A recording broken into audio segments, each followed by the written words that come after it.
Ce sont les astuces secrètes que les joueurs de football utilisent, et la dernière va vous surprendre. Les joueurs professionnels utilisent une variété d'astuces pour améliorer leur performance sur le terrain, et connaître ces secrets peut vous permettre de vous démarquer lors de vos matchs. Un problème qui se produit souvent avec les crampons nouvellement achetés est leur rigidité initiale. Les plus grands clubs possèdent une machine qui lance de la vapeur chaude pour assouplir le cuir, car le frottement peut provoquer un noircissement ou des ampoules sur les pieds. Une alternative maison consiste à tremper les crampons dans un bol d'eau tiède pour obtenir le même effet.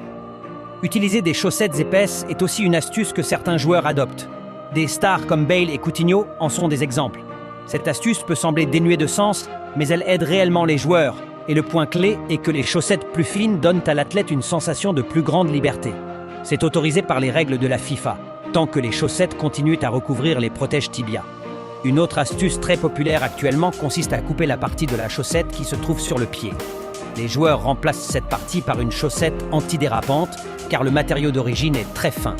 Cette chaussette antidérapante aide à rendre les pieds plus stables dans la chaussure et même à éviter les torsions.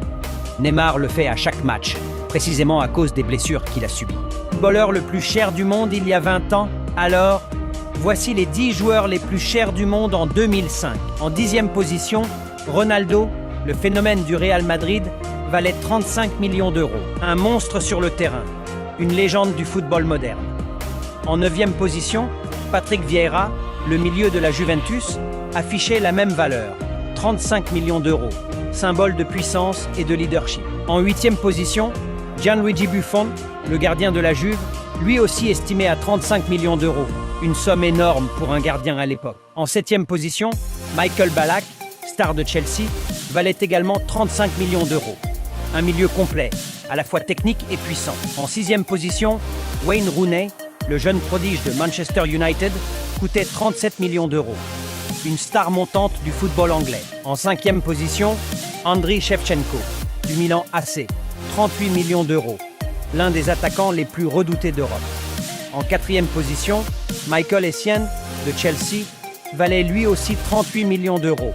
Un moteur inarrêtable au milieu de terrain. En 3e position, Ruud van Nistelrooy, de Manchester United, valait 41 millions d'euros, l'un des meilleurs buteurs de sa génération. En 2e position, Thierry Henry, d'Arsenal, valait 45 millions d'euros, un artiste du ballon et une légende des Gunners.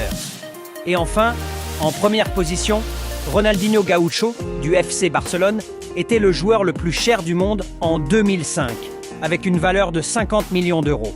Le sourire, la magie et le football à l'état pur. Ils ont gagné des millions et aujourd'hui il n'y a rien. Un centime.